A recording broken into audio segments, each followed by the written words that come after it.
Voy a hacer la reseña de un libro muy cortito que nos narra el descubrimiento del placer de la lectura por parte de un ilustre personaje que fue muy importante y apreciado en su país y, por qué no, en el mundo, pero que ya no está entre nosotros. Es la reina Isabel II de Inglaterra.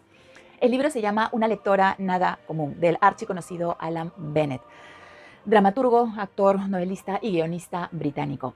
Es un libro con muchísimo sentido del humor, muy fino, es una ficción, por supuesto, y es interesante que haya tomado como personaje principal a una de las mujeres que siempre fue protagonista en la vida de su país, y además de ser una de las personalidades más importantes de los últimos tiempos. Pero debo decir que, sobre todo, es una historia muy humana. Cuenta con 128 páginas en la edición de tapa blanda y su fecha de publicación original fue el año 2007. ¿De qué va? Es un relato muy tierno, ficcionado, como ya lo dije, que nos habla sobre la reina Isabel II y su descubrimiento del vértigo de la lectura, del ser y del placer.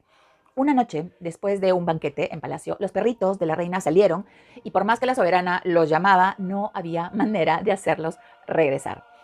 Entonces, no le quedó otra que salir a buscarlos y descubrió el vehículo de la biblioteca móvil del ayuntamiento, estacionado junto a las puertas de las cocinas de palacio. Ahí estaba un joven, un pinche de cocina de nombre Norman, que estaba leyendo un libro y entablan una interesante conversación sobre los libros. Y es ahí que a la reina le pica el bichito de la curiosidad por la lectura y quiere saber más sobre el alquiler de libros, si se necesitaba ticket, cuántos libros por ticket podía sacar al día, etc. A Norman le sorprendió mucho porque Palacio tiene una biblioteca impresionante, pero esos libros, que son prácticamente reliquias, estaban ahí no para ser leídos, sino para ser observados, admirados, nada más. Increíble. De manera que este joven se convierte en una especie de asesor literario.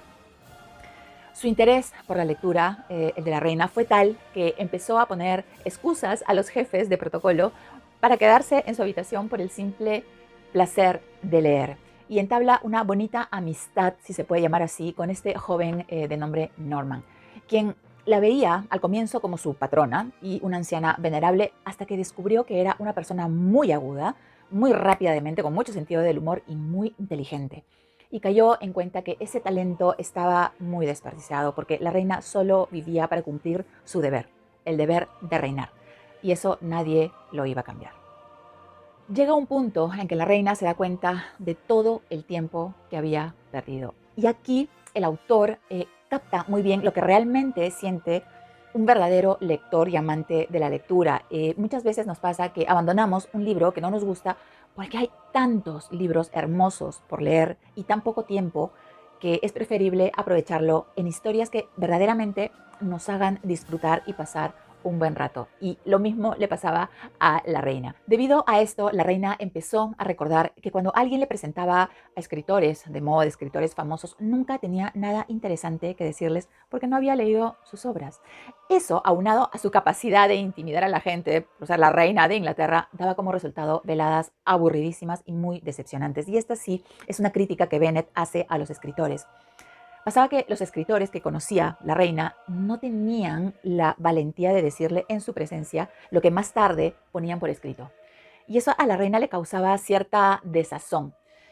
Así que se lo comentó a un asistente real que tenía desde hacía muchos años, con mucha experiencia. Y esta persona le respondió que había sido una pena, porque que no la hubieran aleccionado antes de conocer a esas personas, como un entrenamiento, un training. Y la reina hace una reflexión importantísima al respecto y le responde que aleccionar no es leer. De hecho, es la antítesis de la lectura. Aleccionar, le dice, es sucinto, concreto y pertinente. Leer es desordenado, disperso y siempre incitante. El aleccionamiento cierra un tema, la lectura lo abre. Y por primera vez en su vida sintió que se había perdido de muchas cosas y se reconoce a sí misma como una oxímata, una persona que aprende tarde en la vida. Y suceden una serie de cosas que van a afectar la vida de Norman, la vida de la propia reina también. Podemos observar que la presión que ejerce su entorno para que vuelva a ser la reina de antes es brutal. Y ahí nos vamos a dar cuenta de lo limitado y pequeño que es el mundo de un monarca. Me da la impresión que no tuvieran vida propia, que su vida no les perteneciera, porque están sujetos a un protocolo estricto hasta más no poder, asfixiante, y viven para reinar, solo reinar, no gobernar. O sea, que además de eso, Isabel tenía sobre ella al primer ministro, que es quien lleva las riendas del país, y que a veces le llamaba la atención a través de su secretario. O sea, es decir, si la reina decía algo que incomodara al primer ministro, este mandaba a su secretario para que llamara a Palacio y le ajustara las tuercas a la mismísima reina. Y en esa dinámica le hacen cosas inverosímiles que van desde esconderle los libros hasta aislarla de lo que ellos consideraban malas influencias. Increíble. Mi percepción es que solo son figuras decorativas en el establishment con un entorno poderosísimo, capaz de manipular las decisiones del monarca con tal habilidad que éste jamás llega a darse cuenta hasta que todo ya está consumado. Hasta cierto punto me conmueve con un poquito de tristeza esa vida, ¿no? Porque no hay nada más valioso que la libertad para un ser humano. La libertad de hacer, la libertad de pensar, pero acá el deber es muy superior a la libertad. Y con mayor razón en nuestro querido siglo XXI, ¿verdad? Donde hay cámaras por todos lados y si la reina estornuda, todo el mundo se enteró en tiempo real. Entonces, el control que se ejerce sobre ellos, en general, no solamente sobre la reina, es fuertísimo.